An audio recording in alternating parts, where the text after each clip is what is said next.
नमस्ते दोस्तों, आज का वीडियो एक बहुत ही प्रैक्टिकल वीडियो है। ये वीडियो में आपसे बात करने वाला हूँ how to make a project plan. और आपके दिमाग में होगा कि प्रोजेक्ट प्लान क्यों चाहिए, ये किसके लिए यूज करते हैं और ये कैसे बनाते हैं। एक प्रोजेक्ट प्लान है, अगर आप एक कॉलेज के स्टूडेंट हो तो आपको बहुत सारे प्रोजेक्ट कॉलेज में देंगे। अगर आप एक कंपनी में काम कर रहे हो तो आपको बहुत सारे इनिशिएटिव्स या प्रोजेक्ट या कुछ भी टास्क इनिशिएटिव्स आपकी कंपनी में देंगे। अगर आप एक स्टार्टअप के ओनर हो तो आपको एक स्टार्टअप का प्रोजेक्ट प्लान बनाना है। तो ये सब के लिए आप ये प्रोजेक्ट प्लान टेम्पलेट जो मैं अभी शेयर करूंगा आप सबके साथ, ये आप यूज कर सकते हो। तो ये बहुत ही प्रैक्टिकल वीडियो है, पूरा वीडियो देखना क्योंकि मैं शेयर करने वाला हूं आप सबके साथ ऐसा एक टेम्पलेट जो आप प्रोजेक्ट प्लान बनाने के लिए यूज कर सकते हैं। ये 2 पेज का टेम्पलेट है, इसको मैं आप सबके साथ शेयर करूंगा। पहले मैं इसके बारे में बताता हूँ और फिर मैं इसको अपने डिस्क्रिप्शन बॉक्स में भी शेयर करूंगा। तो आपको मालूम पड़ेगा अभी ये प्रोजेक्ट प्लान क्या है, क्यों चाहिए। प्रोजेक्ट प्लान एक प्रोफेशनल सिस्टमैटिक अप्रोच है अपने प्रॉब्लम के सॉल्यूशन को डिफाइन करके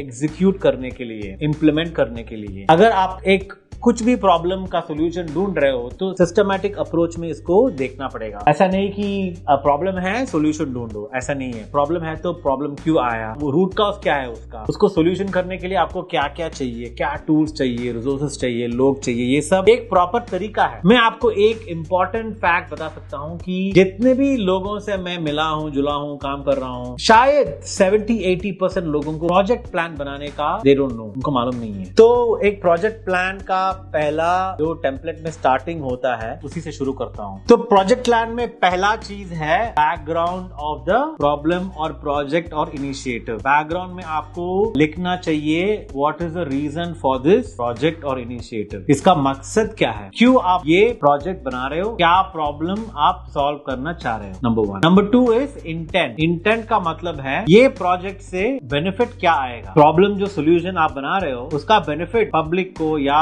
स्टेक होल्डर्स को क्या आएगा। That is the intent of the project. The background will be the reason, intent will be what are you trying to achieve from this project. Third point है scope. Scope का मतलब है what is the limit of what you are trying to achieve, मतलब ये project का कुछ boundary है। एक एग्जांपल देते हैं, अगर आप एक चिप्स बना रहे हो, चिप्स आप किसके लिए बना रहे हो, बच्चों के लिए बना रहे हो या बड़ों के लिए बना रहे हो, क्योंकि अगर आप बच्चों के लिए बना रहे हो तो उसको तीखा नहीं बना सकते, बड़ों के लिए बना रहे हो तो बहुत सारे फ्लेवर्स डाल सकते हो। तो उसका बाउंड्री क्या है, ये प्रॉब्लम का सोल्यूशन का लिमिट क्या है, ये है स्कोप में। फिर आएगा प्रोजेक्ट ड्यूरेशन, ये प्रोजेक्ट कितना टाइम चलेगा, 3 महीने, 6 महीने, 1 साल, वो डिफाइन करना है पहले आपको। उसके बाद आएगा प्रोजेक्ट टीम, ये प्रोजेक्ट में कौन कौन लोग हैं, उनका रोल क्या है और उनका एक्सपीरियंस क्या है, ये एक टेम्पलेट में आ जाएगा। उसके बाद है अप्रोच। अप्रोच में है ये प्रॉब्लम या प्रोजेक्ट को आप कैसे अप्रोच करोगे, उसका मेथड क्या होगा सॉल्व करने के लिए, कौन सा अप्रोच, कौन सा मेथड, कौन सा तरीका आप यूज करोगे इस प्रॉब्लम को सॉल्व करने के लिए, इस प्रोजेक्ट को सॉल्व करने के लिए। जैसे एग्जांपल ले लो, आप एक स्टार्टअप शुरू कर रहे हो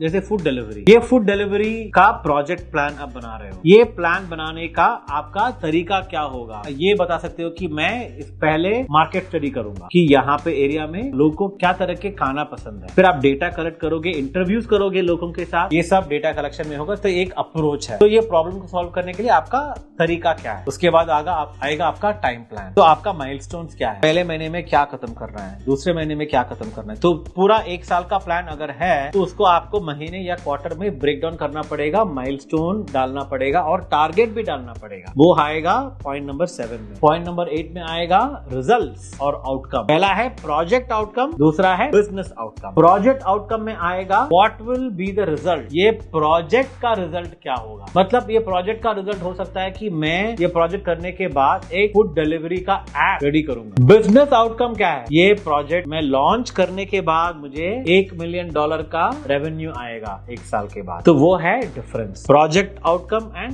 बिजनेस आउटकम। उसके बाद क्रिटिकल सक्सेस फैक्टर, ये प्रोजेक्ट या इनिशिएटिव सक्सेस होना चाहिए तो ऐसे क्या क्या चीजें हैं जो होना चाहिए। जैसे आप बोल सकते हो कि मुझे ये पर्टिकुलर बंदा या बंदी चाहिए ये प्रोजेक्ट टीम में, एक क्रिटिकल सक्सेस फैक्टर है आपको प्रोजेक्ट में। सिमिलरली फेलियर फैक्टर भी, अगर ये नहीं है तो मैं ये प्रोजेक्ट नहीं कर सकता, वो भी आपको पहले से लिखना चाहिए। फिर आप बनाओ टीम गाइडलाइंस, आपका जो भी टीम है उनको क्या गाइडलाइंस है, उनका बिहेवियर कैसा होना चाहिए, कम्युनिकेशन है कैसा होना चाहिए, कितने बार मिलोगे, ये सब आपको पहले से डॉक्यूमेंट करना है। उसके बाद है प्रोजेक्ट डॉक्यूमेंटेशन। ये प्रोजेक्ट में क्या क्या डॉक्यूमेंट आप रेडी करोगे, कहाँ पे उसको स्टोर करोगे, कैसे उसको एडिट करोगे, ये सब आपको डिफाइन करना पड़ेगा। और लास्टली इंप्रूवमेंट, ये प्रोजेक्ट खत्म करने के बाद आपको ये भी डालना पड़ेगा कि और तरक्की और इंप्रूवमेंट इसको करना है तो क्या क्या करोगे, ये एंड में आएगा। पर ये एक 2 पेज का मैंने टेम्पलेट बनाया आप सब लोगों के लिए। अब फिल किया तो शायद वो 4-5 पेज भी बन सकता है, पर ये एक सिंपल सा टेम्पलेट है, इसमें कुछ भी कॉम्प्लिकेटेड नहीं है। इसमें आकर आपको कुछ भी डाउट हो तो आप मुझे कमेंट सेक्शन में डाल सकते हो, मैं उसका रिप्लाई करूंगा आपको। आई होप दैट ये टेम्पलेट आपको बहुत ही यूजफुल होगा। अगर ये वीडियो आपको पसंद आए तो प्लीज अपने दोस्तों के साथ शेयर करो जो प्रोजेक्ट या इनिशिएटिव्स या प्रॉब्लम के ऊपर काम करने वाला है या कर रहे हैं। लाइक करो और चैनल में सब्सक्राइब करो। Thank you so much for listening to this video. Till I see you next time. Ciao. Do click on the subscribe button and notification button to continue watching all the videos that I'm posting.